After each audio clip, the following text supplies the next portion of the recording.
Hello friends, स्वागत है फिर से आपका हमारे चैनल पर। तो इस बार हम जून 2022 का क्वेश्चन पेपर सॉल्व करेंगे। क्वेश्चन वन कंपलसरी होता है, क्वेश्चन वन को कंप्लीट करूंगा। तो पहला क्वेश्चन था हमारा कि बेसिक एफिशिएंसी क्लासेस क्या है। तो भाई यार, ये बेसिक एफिशिएंसी क्लासेस उसने टाइम कम्प्लेक्सिटी के रिलेटेड ही पूछा है। रनिंग टाइम क्योंकि कह रहा है रनिंग टाइम टाइम कम्प्लेक्सिटी के बेस पे एसिम्प्टोटिक नोटेशंस आती हैं, big O, big theta and big omega. तो इसमें यही एक्सप्लेन करने को था। तो 3 नंबर की ये डेफिनेशंस थी, तो you can start with this asymptotic notations. तो इसमें होता क्या है भैया कि जब भी आप एक एल्गोरिदम लिखते हो, उस एल्गोरिदम को जब रन होता है तो वो कुछ मेमोरी स्पेस लेता है, कुछ टाइम स्पेस लेता है। हम इसको कोस्ट बोलते हैं। हमारा मोटिव क्या होता है कि हमारी जो प्रोग्राम या हमारा एल्गोरिदम जब रन करे तो वो कम से कम कोस्ट ले। ठीक है ना, बिना किसी प्रोग्रामिंग लैंग्वेज या किसी मशीन के इंडिपेंडेंटली हमें कोड कैलकुलेट करना होता है। तो एसिम्प्टोटिक नोटेशंस में 3 आती हैं, big O, big theta and big omega. मैंने पिछली वीडियोस में भी समझाया हुआ है, कंटिन्यू करते हैं। बिग ओ जो है हमेशा वो बड़ा फैक्टर देखता होता है। ठीक है ना, सपोज किसी काम को करने के लिए आपको 3 काम करने पड़ रहे हैं। एक क्वेश्चन है, उस क्वेश्चन को सॉल्व करने के लिए आपको 3 काम करने पड़ रहे हैं। एन टाइम्स आपको एन स्क्वायर टाइम्स आपको मल्टीप्लाई करना पड़ रहा है, फिर एन टाइम्स आपको 3 के साथ प्लस करना पड़ रहा है, फिर आपको 5 टाइम्स अलग कैलकुलेशंस करनी पड़ती होती है। बिग नोटेशन क्या कहता है कि ये सारी वैल्यूज़ को छोड़ दो, इसमें सबसे बड़ा फैक्टर कौन सा है? सबसे बड़ा फैक्टर है एन स्क्वायर। तो एन स्क्वायर को कंसिडर करेगा तो ओ एन स्क्वायर आपका बिग नोटेशन कहलाएगा। बिग नोटेशन हमेशा अपर बाउंड पे काम करता है, अपर बाउंड की तरफ देखता होता है। ठीक है ना, ये आपकी थ्योरी है जो आप एग्जाम में लिख सकते हो। इसको कम या ज़्यादा अपने अकॉर्डिंगली कर लेना। आगे चलते हैं। अगला है big theta. Okay, big theta जो नोटेशन होता है ये अबव एंड बिलो दोनों के बीच में कंसिडर कर देता है। जैसे आपका ये एक क्वेश्चन है, मैक्सिमम आपको इतना टाइम लगेगा, मिनिमम आपको इतना टाइम लगेगा, इसके बीच बीच में आपको आपकी वैल्यूज को कैलकुलेट करता है। Big theta notation above and below से आपके फंक्शन को बाउंड कर देता है। ठीक है, तो ये दोनों वैल्यूज को कंसिडर करता है, तो ये बिग थीटा नोटेशन होता है। तो इसका ये डेफिनेशन है और ये भी आपका डेफिनेशन ही है बिग थीटा नोटेशन का। ये डायग्राम बना सकते हो। इस डायग्राम में क्या समझाया हुआ है कि यार ये आपका लोएस्ट फैक्टर है K1n, K2n आपका हाईएस्ट फैक्टर है। इसके बीच बीच में आपका एल्गोरिदम का रनिंग टाइम होगा, आपका एल्गोरिदम इसके बीच बीच में काम खत्म कर लेगा, तो ये आपका बिग थीटा नोटेशन कहलाएगा। ठीक है, आगे चलते हैं। Then comes big omega notations. Big omega notation जो है वो हमेशा लोअर बाउंड कैलकुलेट करता है। ओके, ये लोअर बाउंड कैलकुलेट करता है कि जैसे आपके काम को खत्म होने के लिए ये सबसे बड़ा फैक्टर है, ये सबसे लोएस्ट फैक्टर है, तो ये लोएस्ट फैक्टर के अंदर अंदर काम करेगा, इसके अंदर अंदर काम खत्म कर लेगा। इसको ग्रीक लेटर ओमेगा से रिप्रेजेंट किया जाता होता है और ये आपका डेफिनेशन है। इस डेफिनेशन को आप अपने एग्जाम में लिख सकते थे। तो 3 मार्क का क्वेश्चन था, 1.5 पेज से ज़्यादा लिखने की जरूरत नहीं है, उस हिसाब से अपने डेफिनेशंस को आप एडजस्ट कर लेना। आप इनके स्क्रीनशॉट्स लेते रहो। चलिए शुरू करते हैं अगला क्वेश्चन। अगला है, कहता है लीनियर सर्च और बाइनरी सर्च परफॉर्म करना है और आप ये बताओ कि भाई कितने कंपैरिजन्स हो रहे हैं। 6 मार्क्स का ये क्वेश्चन था। तो ये है आपका comparison on the basis of linear search. Linear search क्या करता होता है, ये लाइन बाय लाइन सर्च करेगा, मतलब पहले नंबर से शुरू हो जाएगा, आगे बढ़ता जाएगा जब तक कि उसको नंबर मिल नहीं जाता या उसकी लिस्ट खत्म नहीं हो जाती। ओके, तो लीनियर सर्च के मैंने ये स्टेप्स लिखे हुए हैं। पहले स्टेप में मैंने क्या किया, आई होता है इंडेक्स। इंडेक्स मतलब कि 5 जो है मेरा 0 नंबर पे पड़ा है, 7 जो है मेरा 1 नंबर पे पड़ा है, 9 जो है मेरा 2 नंबर पे पड़ा है, 12 जो है मेरा 3 नंबर पे पड़ा है। ऐसे करते करते सारे, इसको हम इंडेक्स बोलते हैं। This is called index. Index को मैंने डिनोट किया है एक वेरिएबल आई से। तो आई जीरो मतलब मैं जीरो से शुरू करना चाहता हूँ। आई जीरो, जो एलिमेंट ढूंढना है उसको माइटम बोलते हैं 15। अभी मुझे कोई लोकेशन नहीं मिला है तो इसका लोकेशन -1 किया है। अगर मुझे एलिमेंट मिल जाएगा तो मैं इसका लोकेशन चेंज कर दूंगा, इस लोकेशन की वैल्यू यहाँ पे चेंज करूंगा और उसको प्रिंट करवा दूंगा। ठीक है ना, तो कैसे शुरू किया है मैंने, 1 बाय 1 शुरू किया है। पहले जीरोथ एलिमेंट को कंपेयर किया, जीरोथ एलिमेंट था 5, तो 5 15 के इक्वल है, नहीं है, फॉल्स हो गया। तो मैंने क्या किया, आई 1 बढ़ा दिया। तो 0 था, 0 + 1 1 हो गया, आई 1 15, आइटम 15 ही रही, लोकेशन भी -1 रही। अगेन रिपीट किया, अब 1th पोजीशन पे क्या पड़ा था, 7 7 15 के इक्वल नहीं है, फिर +1। एंड नेक्स्ट टाइम 9 = 15 नहीं है, फिर +1, 12 = 15, ये चलता गया। व्हेन आई गॉट 15, तो मेरा यहाँ पे मैंने स्टॉप कर दिया। मेरा आई का वैल्यू क्या था, 5, मैंने वही एलओसी कंसिडर कर दिया और मैसेज प्रिंट किया कि भाई आइटम 15 मिल गया है आपको लोकेशन 5 पे।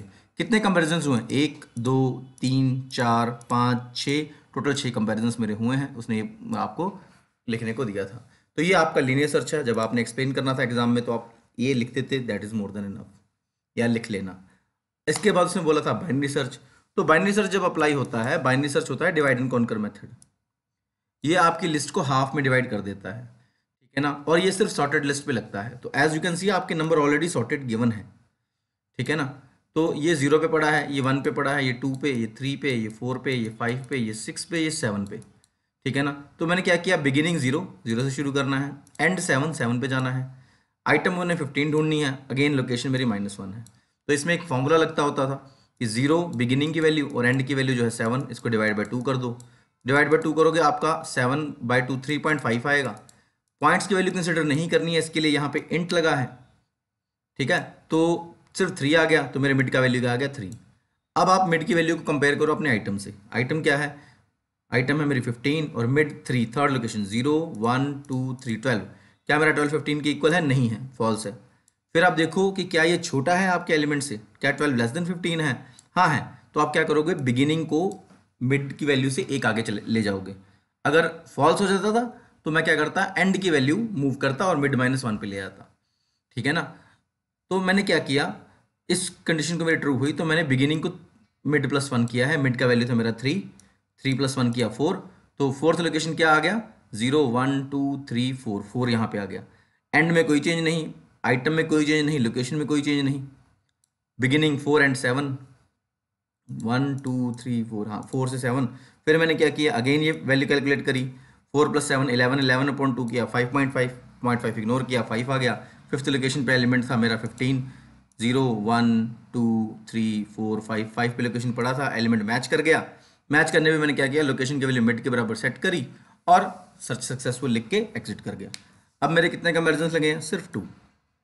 ओके, तो ये भी उसने लिखने को बोला था। तो ये आप बाइनरी सर्च का एक्सप्लेनेशन लिख सकते थे। अब आगे चलते हैं। तो ये आपका 6 मार्क्स का क्वेश्चन था। फिर आया था रिकरेंस रिलेशन क्या होता है, और आपको एक ट्री बनाने को बोला था। ट्री बनाने के लिए यार आपकी ना जो बुक है, बुक में ट्रीज बने हुए हैं, उनको आप स्टडी कर सकते हो। मैंने वैसे बना दिया है।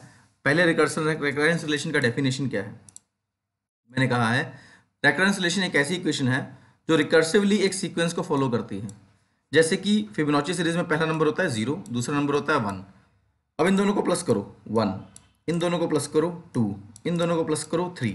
तो बेसिकली ये नंबर कैसे आ रहा है, अगर ये nth पोजीशन का नंबर है तो ये इससे पीछे वाली n-1 टर्म और इससे एक कदम और पीछे वाली n-2 टर्म का ऐड होके आ रहा है। The next value of Fibonacci series is decided on the basis of sum of previous 2 values. तो यही हमने यहाँ पे रेकरेंस रिलेशन में एक्सप्लेन किया है, और ये मैंने फिबोनाची सीरीज का रेकरेंस रिलेशन बना के दिया है आपको। ओके, यहाँ पे m नहीं है, m गलती से लिखा गया है, you can ignore this m, ठीक है, जस्ट अ सेकेंड। ओके, सो ये आपका रेकरेंस रिलेशन है का डेफिनेशन था। उसके बाद उसने आपको ये क्वेश्चन दिया था 2tn/2 + 1, तो इसका उसने ग्राफ बनाने को बोला था, रेकरेंस ट्री बनाने को बोला था। ये 2t का मतलब है 2 टाइम्स करना है और n/2 करना है। तो आपकी वैल्यू जैसे n है, n को आप क्योंकि 2t लिखा है तो 2 टाइम्स n/2 किया गया, ठीक है ना। और +1, इस ऑपरेशन को सॉल्व करने में एक यानी कांस्टेंट वैल्यू एक यूटिलाइज हो रही है। तो यहाँ पे मैंने साइड पे 1 लिख दिया है जो Cn रिप्रेजेंट करती है। यहाँ पे कुछ भी हो, 1 हो 5 हो 7 हो, डजेंट मैटर। फिर एक स्टेप और, जैसे पहले यहाँ पे n था, यहाँ पे हाफ हो जाएगा, यहाँ पे क्वार्टर में चला जाएगा, ठीक है ना, चौथा हिस्सा चला जाएगा। तो this is the tree that you could have drawn, ठीक है ना। और ड्रॉ करके आप रेकरेंस का क्वेश्चन एक्सप्लेन करके आगे चल सकते थे। आगे चलते हैं, अगला क्वेश्चन है क्रूस्कल। भाई ये बहुत ज़्यादा स्कोरिंग है, बहुत आसान है, तो अप्लाई करने को बोला था। तो आपने क्या करना है, ये आपका क्वेश्चन था जी। जब भी क्रूस्कल चलता है, जब भी क्रूस्कल चलता है तो 3 स्टेप में चलता है, स्टेप 1, स्टेप 2, स्टेप 3। आप क्या करो, साइड पे यहाँ पे वर्ड्स लिख लो, A B E F C D। Words की पोजीशन लिख दी, लेकिन एज को इंक्लूड नहीं करना है। कहता कि सबसे पहले आप क्या करो, अपनी एजेस को नॉन डिक्रीजिंग ऑर्डर में ले जाओ वेट के। तो ये जो नंबर्स हैं इसको वेट कहते हैं। नॉन डिक्रीजिंग ऑर्डर में मैंने ये एजेस लिख दी है। सबसे कम है B to C जो है 2, B to C है 2। फिर अगली क्या है 3, E to F 3। फिर अगली क्या है A to B 4। तो मैंने ये इंक्रीजिंग ऑर्डर में, non decreasing means increasing order में मैंने इस लिस्ट को लिख दिया है। अब आप एक एक करके एजेस पिक करना शुरू करो। सबसे पहले है B to C 2, अच्छा, एक चीज का और ध्यान रखना, कितने वर्टेक्स है काउंट कर लो, 1 2 3 4 5 6, आपके n 6 है, मतलब नंबर ऑफ वर्टिसेस 6 हैं, तो आपकी n-1 एजेस लगती होती हैं without any cycle in a minimal spanning tree. Cycle मतलब कोई बंद बॉक्स ना हो, ये साइकिल है आपका, ये ना होना, नहीं होना चाहिए, कोई भी बंद बॉक्स नहीं होना चाहिए। ओके, तो सबसे पहले मैंने B2C लगाया, B2C ये लाइन लगा दी मैंने, फाइनलाइज कर दी 2। नेक्स्ट एज पिक करते हैं E2F, E2F मैंने पिक कर दी 3, ठीक है ना। नेक्स्ट एज है A2B, A2B मैंने पिक कर ली है 4, ठीक है ना। फिर है B2E, B2E मैंने पिक कर ली है 5। फिर है A2E, A2E है 6। अगर मैं A2E को कंसिडर करूंगा तो ये बंद बॉक्स बन जाएगा, तो इसको मैं छोड़ रहा हूँ। E2D पिक करता हूँ, E2D मेरी ये रही जो कि है मेरी 6। हर एक वर्टेक्स से हर एक वर्टेक्स कनेक्ट हो चुका है। आप A से D इस रास्ते को फॉलो करके, B से F इस रास्ते को फॉलो करके जा सकते हो। 6 वर्टेक्स थे तो 5 एजेस लगनी थी, तो 1 2 3 4 5 5 एजेस लगी हुई हैं। तो this is the graph that you should have created, and total weight equals, तो 4 + 2 + 5 + 3 + 6 इक्वल्स टू 6 4 10, 10 5 15, 15 3 18, 18 2 20, तो 20। तो आपका टोटल वेट जो टोटल कोस्ट जो लगता मिनिमल स्पैनिंग ट्री को बाय क्रूस्कल सॉल्व करने में 20 आता। ये आपका क्वेश्चन था। आप ये 3 स्टेप लिखते, ये साथ साथ में लिख के दिखाते, ये ग्राफ बनाते, और ये आपका क्वेश्चन हो गया। तो ये क्वेश्चन 1 कंपलसरी मेरा खत्म हो गया है जून 2022 के BCS 042 का। अगली वीडियो जल्द ही भेजूंगा आपको मैं, जिसमें आके बाकी के क्वेश्चंस को सॉल्व किया करूंगा। प्लीज़ हमारे चैनल को सब्सक्राइब और शेयर जरूर कीजिए। See you in the next video. Cheers.